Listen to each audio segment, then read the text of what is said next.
de los mercados. Y recibimos ya a Munesh Milwani, fundador y socio de Cross Capital. Munesh, buenos días. ¿Qué tal? Buenos días. Encantada, discúlpeme si no pronuncio bien el nombre, que ya estoy sufriendo. No, perfectamente. Gracias. Y también nos acompaña Hernán Cortés, socio y gestor de Olea Gestión. Hernán, muy buenas.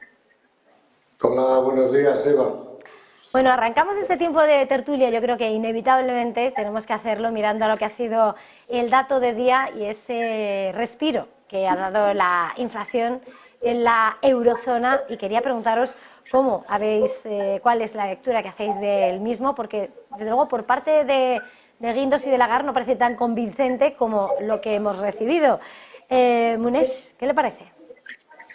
Bueno, yo creo que es un resultado lógico, ¿no? Que la inflación vaya convergiendo poco a poco hacia ese nivel objetivo del 2% de los bancos centrales, ¿no? Que en nuestra opinión no se va a alcanzar en lo que resta de año, pero posiblemente sí, pues en la primera mitad del año que viene, ¿no? Yo creo que el componente energético ha propiciado que se contenga esa inflación, y también indudablemente la subida de tipos, que ha sido de las más beligerantes de la historia, pues es lógico que tenga su efecto sobre el consumo.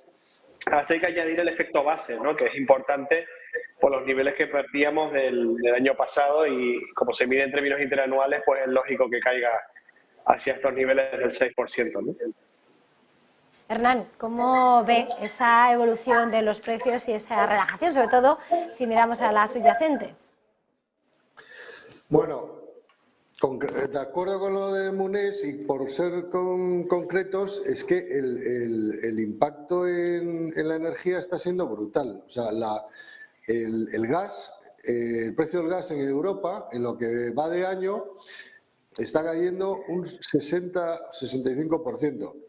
Y el precio del petróleo, pues entre el 15 y el 20%. Entonces, claro, esto, la verdad, son muy buenas noticias, no solo para la inflación, sino para el consumidor, porque aminora, digamos, la carga que supone el consumo energético, tanto gasolina como gas, como electricidad. Y también es una gran noticia para las empresas, porque aminora sus costes de producción, ¿no?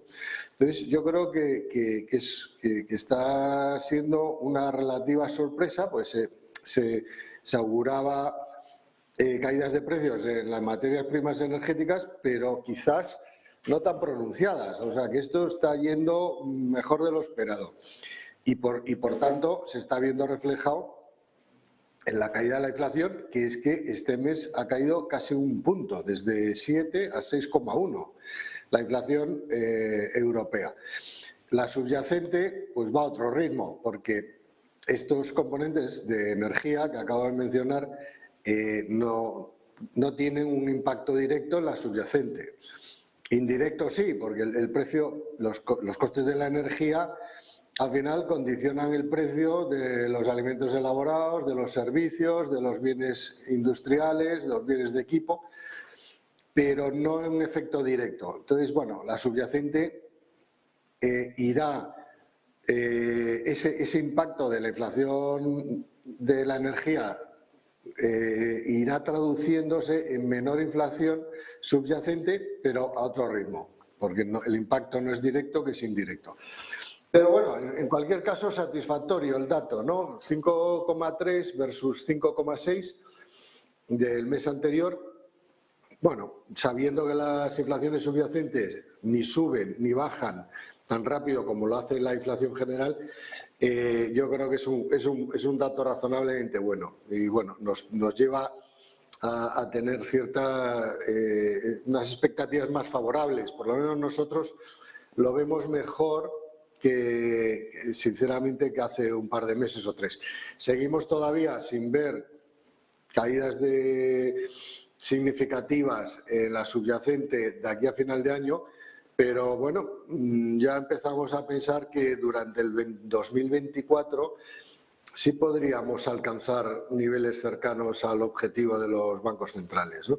Entonces, bueno, concretamente, ¿eso qué implica? Pues implica que yo no descartaría que los bancos centrales ya no suban más los tipos de interés en lo que resta de año. Tampoco creo que los vayan a bajar, como la curva americana está descontando, pero no me parece descartable, desde luego, el pensar que se queden a estos niveles de aquí a final de año y ya el año que viene empezar con las bajadas en la medida que se van alcanzando los hitos de reducción de la subyacente a niveles más cercanos al objetivo del 2%. Con este asunto, querría de alguna manera también ponernos en situación, porque decís como realmente se está aligerando. De hecho, viendo la subyacente vemos como esos alimentos procesados y los frescos suben a un menor ritmo, una cosa que además preocupa mucho. Bueno, en realidad las subidas se consolidan, ¿no?, a menor ritmo, pero ahí quedan. Pero lo que estamos viendo en esa inflación es como los precios rondan el 6% interanual, y la inflación se acerca poco a poco al nivel que presentaba en febrero de 2022, ese IPCA, esa armonizada, del 5,9%. Y eso era antes de desatarse ninguna presión en torno a la guerra. Y es verdad que entonces había que retirar todas las medidas de liquidez como era el plan, ¿no?, de los bancos centrales puestas en marcha por la pandemia. No sé, con todo lo que está hecho y viendo también cómo gran parte de su endurecimiento se ha llevado a cabo, ¿qué margen hay, por dónde va a llegar esos movimientos para conseguir atajar esos niveles que aún así siguen siendo muy elevados, viendo que ahora mismo nos encontramos justo antes del efecto de la guerra? ¿Monés? Sí, como decía Hernán, vamos a ver, el tema de la reducción de los precios energéticos ha contribuido favorablemente a la reducción de la inflación, pero está el componente alimenticio que tú apuntas, que bueno, está también condicionado por la evolución de la guerra entre Ucrania y Rusia. Hay que recordar que Ucrania es uno de los mayores proveedores, si no el que más, de grano y de cereales del mundo. Y desde que se desató la guerra en febrero o marzo del año pasado, pues ha tenido su efecto en la restricción de esa oferta, ¿no? Más allá de eso, hay que recordar también que anteriormente a la guerra ya había una demanda global insatisfecha de materias primas agrícolas, también afectada por las condiciones climatológicas adversas, sobre todo en Estados Unidos. Es decir, es un tema que viene de lejos, ¿no? Y ha sumado a la vorágine del componente inflacionista global, pues quizás es la pata que más cuesta meter en camino, ¿no?, de esa reconducción de la inflación. Y nosotros somos de la opinión que va a costar, ¿eh? De hecho, nosotros en las carteras tenemos exposición a materias primas agrícolas porque pensamos que van a seguir tirando, o sea, la demanda va a seguir tirando de sus precios. Hernán. Sí, bueno, la verdad es que se le ha echado un poco la culpa a la guerra de todo. Cualquier cosa que no iba bien es culpa de la guerra. Y tampoco es así. La inflación empezó a deteriorarse claramente a mediados del año 2021. O sea, después del 2020, el año de la pandemia, que todos conocemos, la acumulación, digamos, de ahorro que ha habido durante ese año por no poder gastarlo, por no poder salir. Entonces, el 2021, la gente, cuando empezó a vacunarse y a coger la confianza para salir, empezó a gastar pues todo lo que no se había gastado en el 2020. Hubo un tirón de la demanda de consumo muy importante. Incluso la demanda de las empresas, porque tampoco habían realizado inversiones durante el 2020, también creció, y esto se juntó con que la mayor parte de las empresas y de los sectores se habían quitado los stocks todo lo que habían podido. Entonces nos encontramos pues la famosa crisis de los semiconductores, de los chips, que no había, pues porque claro, al final todo el mundo se quitó stocks ante la expectativa de una demanda muy floja durante mucho tiempo, y cuando todo el mundo ha querido restablecer sus stocks a niveles normales, claro, se dieron cuenta que los proveedores eran incapaces de atender a toda la demanda. eso infló los precios de muchísimos elementos de producción, como pueden ser los chips o de los fletes de los barcos, que crecieron, pues como se multiplicaron por 3, 4 o 5 veces. Entonces, ya a mediados del 21 ya tuvimos un tirón muy importante de la inflación, que yo creo que algunos efectos todavía siguen estando ahí. No hace mucho leía el CEO creo que era de Boeing o de Airbus, comentando que él no veía normalizarse la situación de las cadenas de producción, pues probablemente en varios años, ¿verdad?, hasta la normalización total. Entonces yo creo que estamos en un momento en el cual se están corrigiendo muchos desajustes que ya vienen de mediados del 21 y que poco a poco se irán corrigiendo, pero eso también añade un factor de incertidumbre a la evolución de la subyacente, que es que venimos también de una situación absolutamente anómala y que no está claro que se haya corregido. Yo por lo menos no lo tengo claro. De hecho, a mí los PMIs manufactureros tan bajos me parece extraño, la verdad. O sea, la diferencia entre el PMI de servicios y el manufacturero está como máximos históricos. Hay 10 puntos. Los servicios están en 55 y manufacturero en 45. Entonces, yo creo que en el tema del tema manufacturero, el tema industrial, sigue habiendo problemas para poder alcanzar los niveles de fabricación, de eficiencia que teníamos previos al 2020.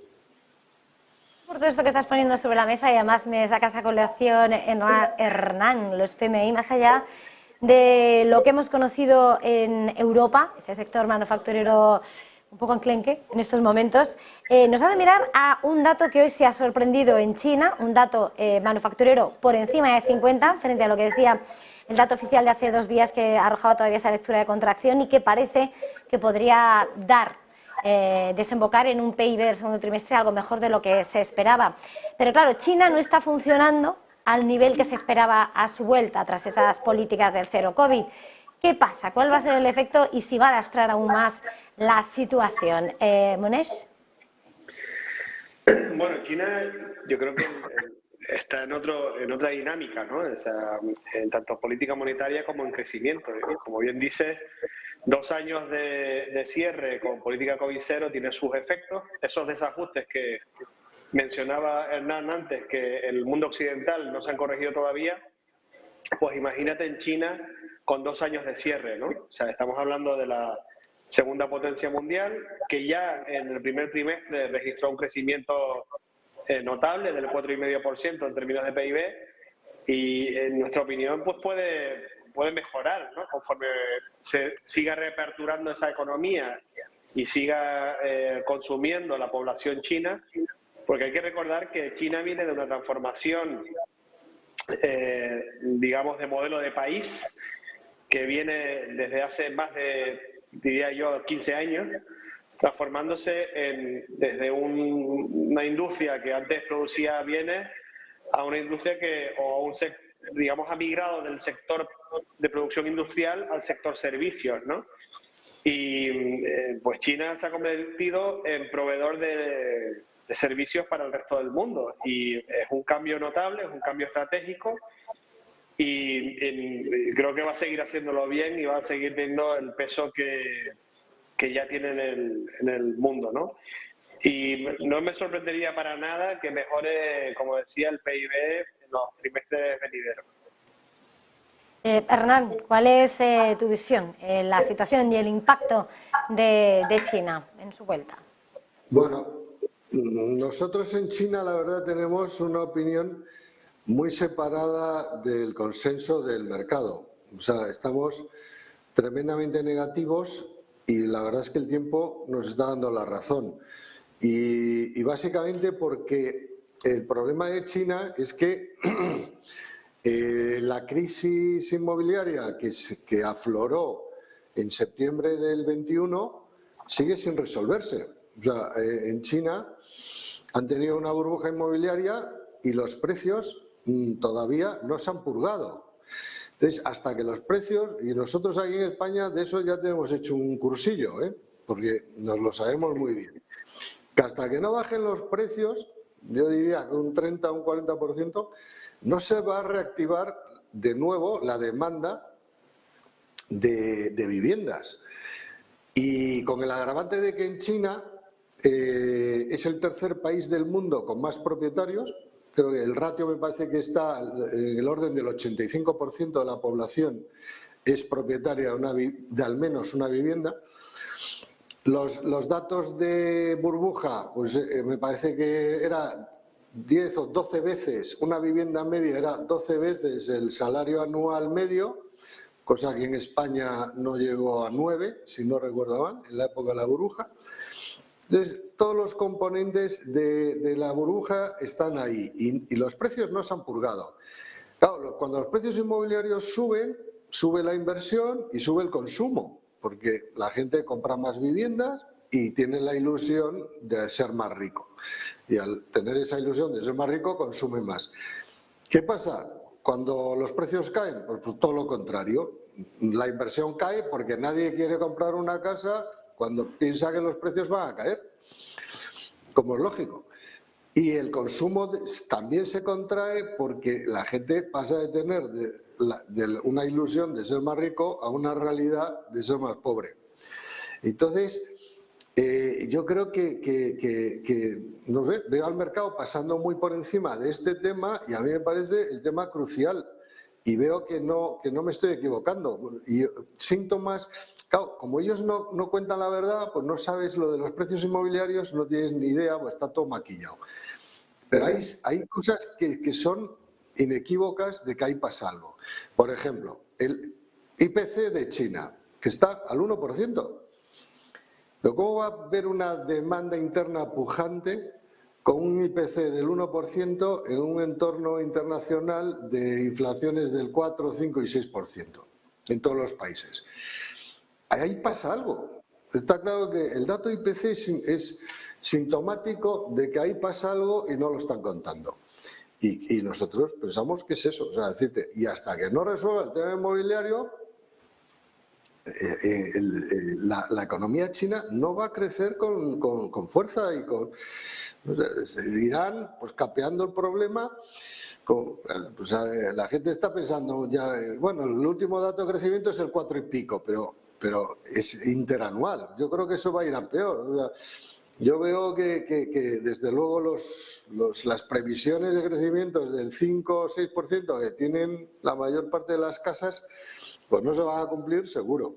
Entonces, bueno, en general estamos bastante negativos en China y por ende en toda la zona, porque al final todos los países de la zona son suministradores de China. Entonces, si China no crece mucho, a los otros tampoco les va a ir muy bien, ¿no? Incluso Japón es un gran suministrador de bienes de equipo para China, Australia un gran suministrador de materias primas para China, bueno, Vietnam, Corea, etcétera, igual. Bueno, quitando India, ¿no? Quitando India, Hernán. Quitando India, que India tiene su vida aparte de China y del resto del mundo. China va a su aire, digo India va a su aire y le va fenomenal. Es el único país que va como un tiro. Titular, India va a su aire, le va fenomenal. Además, un empareado. Bueno, vamos a tener que terminar. Ha sido un verdadero placer. Munesh Mulwani, fundador y socio de Cross Capital, y Hernán Cortés, socio gestor de Olea Gestión. Ha sido un verdadero placer. Feliz jornada, feliz negocio. Hasta la próxima. Venga, muchas gracias, Eva. Gracias.